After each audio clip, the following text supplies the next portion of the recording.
दोस्तों, चाहे व्यक्ति हो या कोई पॉलिटिकल पार्टी, अगर वो अपनी व्यक्तिगत स्वार्थ या पावर के लिए पॉलिटिक्स करता है तो इससे या तो तानाशाह होता है या युद्ध। मैं बात कर रहा हूँ सूडान में फिर से शुरू हुआ युद्ध के बारे में। आज का वीडियो में आज़ादी के बाद सूडान का शुरुआत से आज का सिचुएशन तक की सिनारियो जानेंगे। सो ये इंटरेस्टिंग वीडियो को प्लीज लास्ट तक देखिएगा। Airstrikes and artillery pounded Khartoum on Friday after Sudan's warring army and the paramilitary rapid support forces failed to agree a ceasefire.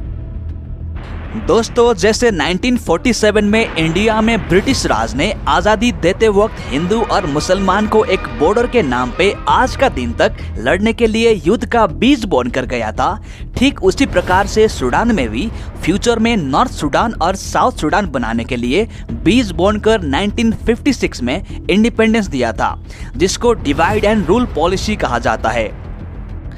एक हिसाब से ब्रिटिश ने सिर्फ नॉर्थ सूडान में स्कूल, कॉलेज, हॉस्पिटल बनवाया। इसके अलावा वहाँ मुस्लिम और अरबी बोलने वाले लोग ज़्यादा होने की वजह से मस्जिद बनवाया। स्पेशली इस्लाम को अहमियत दिया गया। यहाँ पर आप सोच रहे होंगे ये तो नेक काम है, लेकिन इसके पीछे नीयत कुछ और था, क्योंकि सिर्फ वहाँ के चुनिंदा आदिवासी जैसे साइगिया, जालीन और दंगाला जाति के लोगों को पावर देकर सूडानी जनता में एक सोशल हायरार्की को पैदा किया गया। बाद में इन्हीं में से जालीन समुदाय का आदमी ओमार अल बशीर सूडान के डिक्टेटर भी बनते हैं। दूसरे तरफ साउथ सूडान में क्रिश्चियन मिशनरी का एंट्री होता है और क्रिश्चियनिटी को बढ़ावा देकर वहाँ की लोकल ट्राइब्स का ज़्यादा से ज़्यादा कन्वर्जन किया गया। वहाँ धार्मिक स्कूल्स बनाया जाता है।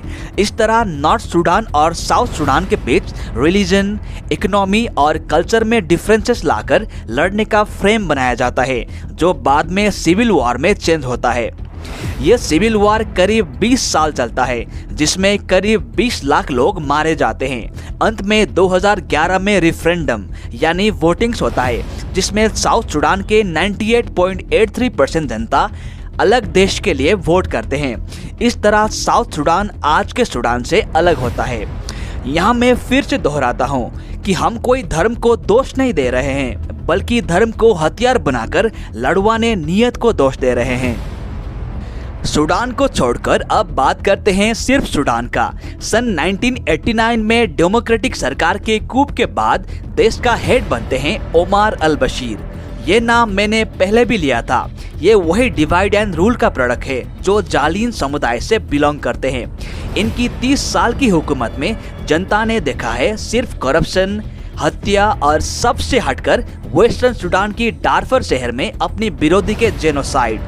जी हाँ, इन्होंने ही 2013 में डारफर शहर में अपनी विरोधी मिलिटेंट ग्रुप को काउंटर करने के लिए बनाया था जंजावीद ग्रुप, जिसको अभी रैपिड सपोर्ट फोर्स यानी RSF कहा जाता है।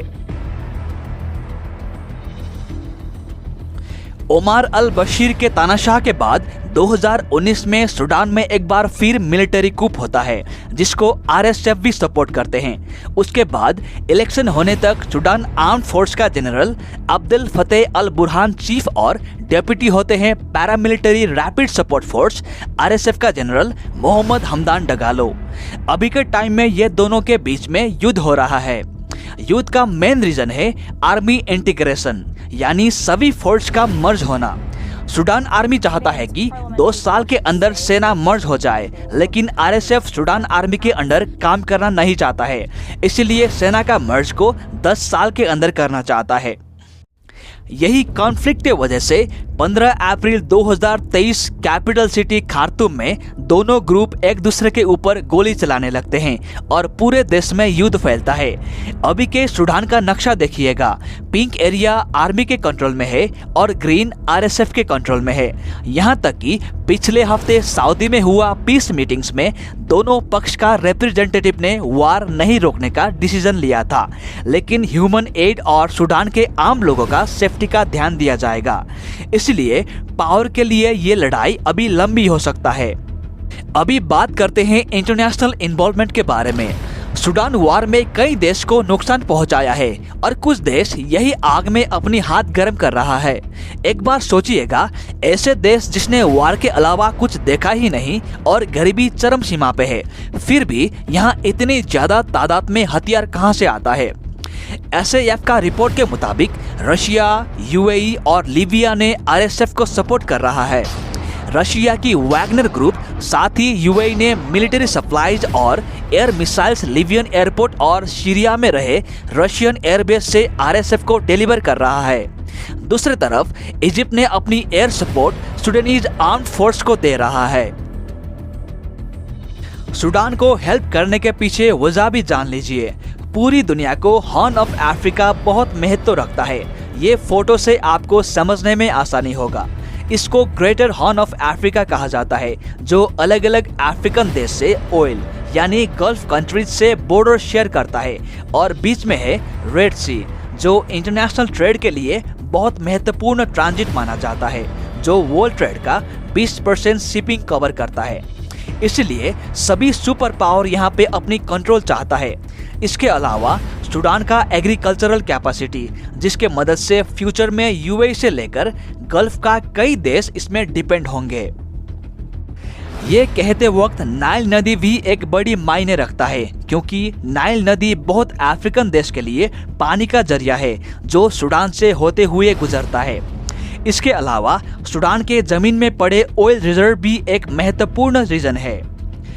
आशा करते हैं सूडान में जल्द ही पीस एग्रीमेंट हो, क्योंकि युद्ध से देश का विकास कितने साल पीछे पुश करता है, ये बात हमारा देश का जनता भी जानता है। जाने से पहले YouTube चैनल को सब्सक्राइब जरूर कीजिएगा। आप सभी का शुक्रिया अदा करना चाहूँगा।